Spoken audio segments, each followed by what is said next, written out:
Bonjour, je m'appelle Paqui et je travaille comme guide à Lorca Taller del Tiempo dépendant du bureau municipal de tourisme de Lorca. Une colombe est sortie de cette maison, brillante et belle pour l'éternité, et ses parents disent « Tant pis pour une fille que je ne la vois plus sur terre, elle a gagné une couronne, et dans la gloire éternelle, elle en profite. »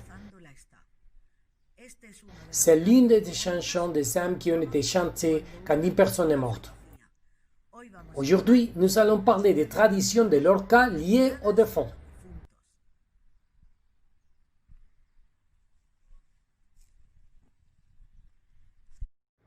Il y a de nombreuses approches différentes pour comprendre la mort. Elles dépendent de la culture du pays. Par exemple, le jour des morts au Mexique est célébré avec des fêtes et des festivals. En Amérique du Nord, le jour des morts au Halloween est avant tout une fête d'enfants avec des coutumes dont les protagonistes la courge. Dans notre culture, la perte d'un être cher se manifeste en exprimant beaucoup de sentiments, en pleurant, en hurlant, en déchirant des vêtements. Comme les manifestations extérieures, les vêtements de deuil par exemple. Il s'agit d'un héritage arabe dont les rituels mortuaires sont généralement de ce type. Au cours des derniers siècles, les rites accomplis à la mort d'une personne dépendaient de son âge. Lorsqu'un enfant mourait, il était habituel de lui prendre une photo avec le reste de sa famille. Cette image signifiait la perpétuité dans la mémoire de l'être cher. D'autres fois, ils l'ont habillé de blanc poussé sur une table entourée de fleurs.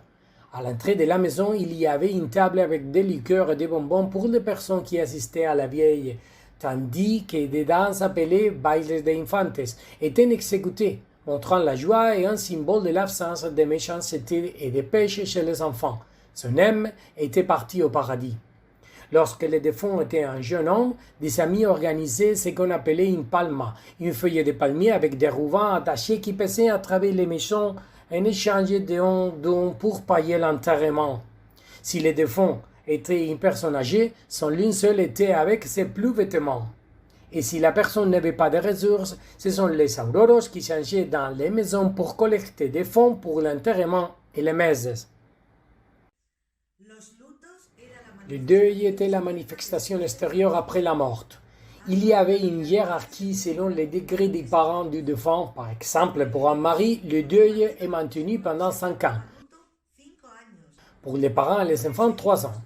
Ce sont les femmes qui doivent se conformer plus strictement à ces règles.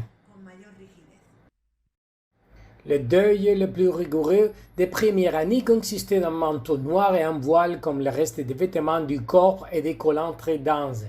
Après les périodes marquées selon la parenté, commençait la transition au soulagement du deuil, du noir au gris.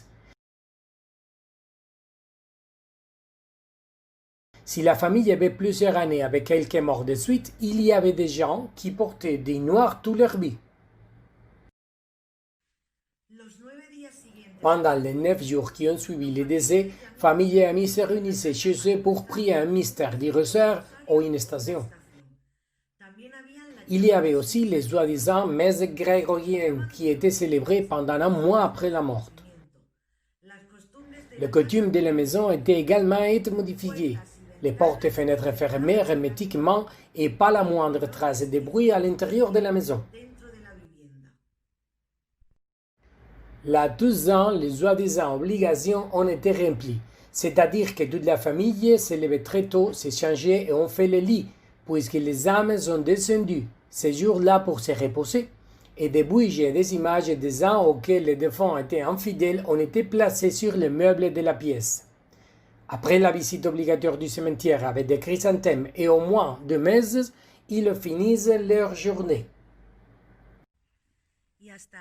Voilà la vidéo d'aujourd'hui. N'oubliez pas que notre château et nos musées sont en train d'ouvrir pour vous. Nous vous embrassons virtuellement et nous espérons vous voir bientôt à Lorca.